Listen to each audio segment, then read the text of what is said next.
Let us start the session. I'll welcome Sanjeev sir to give his address and say a few words before we start. Can I start? Yes, sir. Good morning to all of you, and also welcome to our honorable guest, Dr. Pandey and Dr. Anjali ma'am.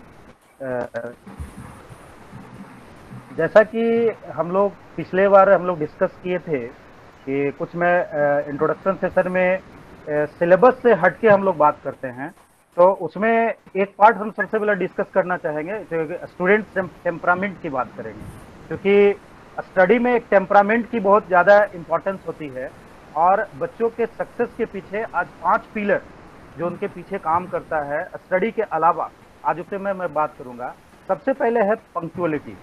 Punctuality ऐसे तो हम लोग बहुत कुछ इसके बारे में जानते हैं, लेकिन स्टडी के दरमियान पंक्चुअलिटी क्या होती है, इसमें हम लोग जैसा कि याद होगा, हम लोग बहुत अच्छे फ्रेंड भी रहे हैं पांडे जी के, और हम लोग बहुत ही पंक्चुअल रहते थे अपने कॉलेज के प्रति। मतलब कि शायद ही हम लोग किसी क्लास को ड्रॉप करते थे। दूसरी चीज होता है क्या है कि आपका डेली रूटीन, मतलब 3 तरह या 4 तरह का रूटीन आपके पास होना चाहिए। एक डेली रूटीन मीन्स आपका क्या रूटीन है सुबह से शाम तक का। इसमें एक बहुत ऑनेस्ट होने की जरूरत है। होता क्या है कि हम लोग रूटीन बनाते हैं तो बहुत सोई रूटीन बना देते हैं। सोई रूटीन ये होता है तो उसमें दिखता ये है कि आइडियल रूटीन बना कि हम इतना पढ़ाई करते हैं, ये करते हैं, लेकिन हमेशा रूटीन बनाने के समय अपने हैबिट्स और अपने इंटरेस्ट को भी ध्यान रखना है। अगर हमें ये हैबिट्स है कि हम कहीं चाय पीने जाते हैं तो आप उसको रूटीन में शामिल करिए। अगर आपको लगता है कि हम 1 घंटा किसी से बात करते हैं तो आप उसको शामिल कीजिए अपने रूटीन में। अदरवाइज वो जो डेली रूटीन है वो फेल हो जाएगा, और फेल होगा तो फिर आपके उसके प्रति जो कॉन्फिडेंस है या अटैचमेंट वो धीरे धीरे समाप्त हो जाएगा। ये इंटरेस्ट बना रहे इसके लिए एक दूसरा रूटीन आपका वीकली रूटीन होना चाहिए, और इसमें बहुत ज्यादा आपको सॉफ्ट होना चाहिए।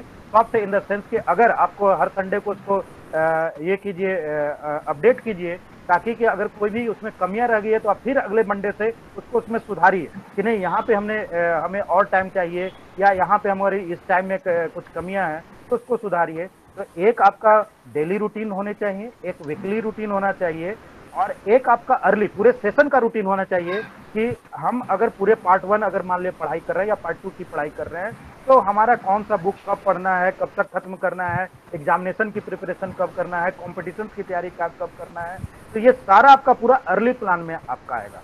इसके बाद एक आपका लाइफ टाइम भी विजन होना चाहिए, क्योंकि आपका लाइफ टाइम प्लान नहीं होगा कि हम कितने समय के लिए ग्रेजुएशन में टाइम देंगे, मास्टर्ड में टाइम देंगे, या हम पढ़ाई में कितना दरमियान देंगे, फिर स्किल के लिए हम कितना टाइम देंगे, और जॉब के लिए। तो ये एक पूरा लाइफ प्लान आपका होगा। तो ये सब चीजों के टाइमिंग्स आपके पास होंगे तो मुझे लगता है कि आप अपने लाइफ में बहुत अच्छा अचीवमेंट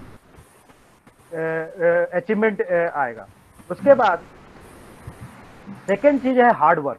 हार्ड वर्क कहने का मतलब ये है कि ऐसा नहीं कि हार्ड वर्क करने वाला कि आप सिर्फ वर्क कर रहे हैं, मतलब पढ़ाई पढ़ाई पढ़ाई पढ़ाई कर रहे हैं, लेकिन आप ये चीज जान जाइए कि अगर ऑनेस्टी के साथ इसमें 2 चीज का हमेशा ध्यान रखना है। फीडबैक, फीडबैक आपका पॉजिटिव भी हो सकता है, निगेटिव भी हो सकता है, पर निगेटिव फीडबैक को आप गलत तरीके से नहीं लेंगे। पॉजिटिव फीडबैक को आप मोटिवेशन के रूप में लें, और नेगेटिव फीडबैक को आप लें इसके उसको इंप्रूव करने के पॉइंट ऑफ व्यू से। और उसको अगर फीडबैक को अपने दिनचर्या में आप डेली रूटीन्स में शामिल करते जाएंगे तो फाइनली आप देखेंगे कि वो सब जाके आपको लगेगा कि आप सब सफल आप होते हुए नजर आएंगे। तो आपका हार्ड वर्क जो है वो एक पार्टिकुलर डायरेक्शन में होना चाहिए। तीसरी चीज है एफिशिएंसी।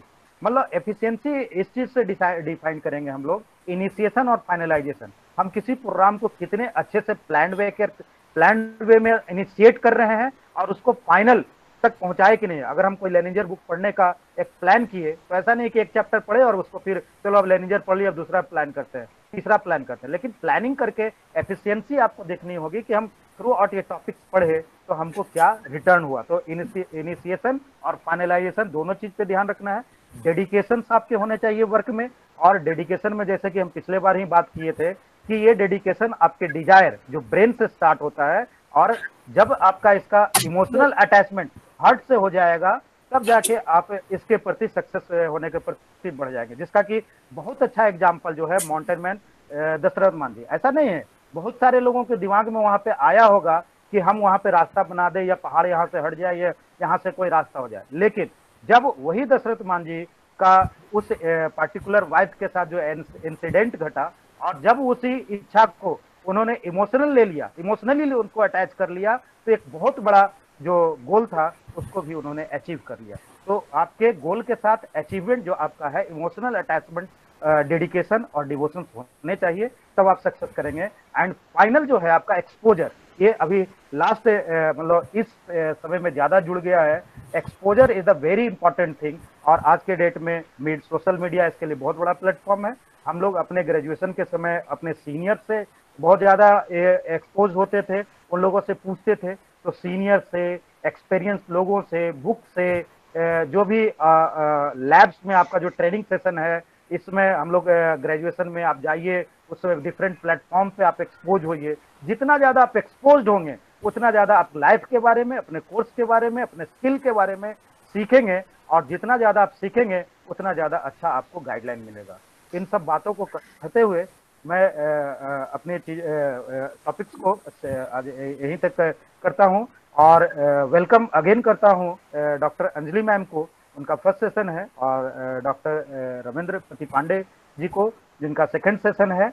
आप हमें लगता है कि आप लोग का आज का सेशन हमारे पार्टिसिपेंट्स और आने वाले जितने भी जनरेशन हैं उनके लिए बहुत ही अच्छा होगा, और इसी के साथ मैं अपनी वाणी को विराम देता हूँ। धन्यवाद। Thank you Sanjeev sir.